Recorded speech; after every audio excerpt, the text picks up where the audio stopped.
26 नवंबर 2008 याद है आपको? वो रात जब मुंबई जल उठी थी, जब गोलियों की गूंज ने ताज होटल, छत्रपति शिवाजी टर्मिनस और नरिमन हाउस में चीख पुकार मचा दी थी। 166 मासूम मारे गए थे और अब उसी हमले के एक अहम गुनाहगार को भारत लाने की तैयारी पूरी हो चुकी है। जी हाँ, हम बात कर रहे हैं तहव्वुर राणा की, जिसे अमेरिका से प्रत्यर्पित किया जा रहा है।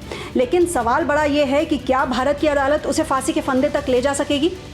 आज के अपने एक्सप्लेनर में बात करेंगे हम इसी कयास पर। तो सबसे पहले जानते हैं कि कौन है तहव्वुर राणा। पाकिस्तानी मूल का कनाडाई नागरिक। 2009 में अमेरिका की FBI ने इसे शिकागो से पकड़ा था। ये पेशे से पाकिस्तानी फौज का डॉक्टर था, लेकिन असल में था लश्कर-ए-तैयबा का खतरनाक मोहरा। अब जानते हैं कि मुंबई हमले की साजिश में इसका क्या रोल था। तो डेविड हेडली का सबसे बड़ा साथी था ये।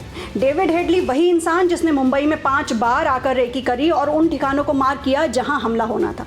लेकिन हेडली अकेला नहीं था, उसकी मदद कर रहा था तहव्वुर राणा। कैसे शामिल हुआ तहव्वुर राणा इस पूरे मामले में? तो मुंबई में इसने फर्स्ट वर्ल्ड इमिग्रेशन सर्विस नाम से ऑफिस खोला, भारत आने जाने के लिए नकली डॉक्यूमेंट्स बनाए, खुद ताज होटल में ठहरा जहां बाद में हमला हुआ। हेडली की हर एक्टिविटी को सपोर्ट किया और पाकिस्तान में बैठे आतंकियों तक खबरें पहुंचाई। अब आपको बताते हैं आगे कि हेडली ने कैसे खुद किया तहव्वुर राणा का पर्दाफाश। तो FBI ने जब हेडली को पकड़ा तो उसने वीडियो कॉन्फ्रेंसिंग के जरिए भारत की अदालत में गवाही दी। उसने साफ बताया कि तहव्वुर राणा भी हमले की साजिश का हिस्सा था। लेकिन मजे की बात देखिए कि अमेरिकी कोर्ट ने मुंबई हमले के केस में उसे बरी कर दिया। हालांकि डेनमार्क में आतंकी हमले की साजिश के आरोप में उसे 14 साल की जेल हुई। अब अगला सवाल, भारत ने क्यों मांगा राणा का प्रत्यर्पण? तो भारत सरकार ने 2011 में अमेरिका से औपचारिक रूप से तहव्वुर राणा के प्रत्यर्पण की मांग की, लेकिन मामला अटका रहा।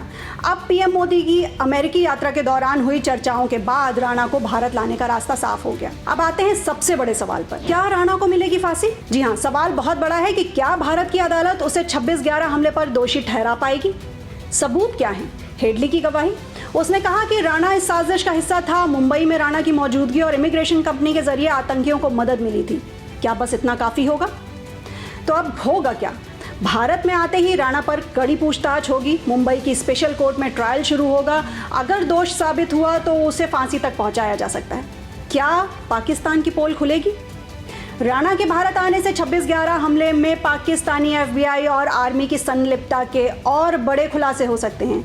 अब आपका सवाल, क्या तहव्वुर राणा को फांसी होगी? आपकी राय क्या है? हमें कमेंट सेक्शन में ज़रूर बताइए और ऐसे ही एक्सक्लूसिव अपडेट्स के लिए फॉलो करते रहिए INX लाइव को।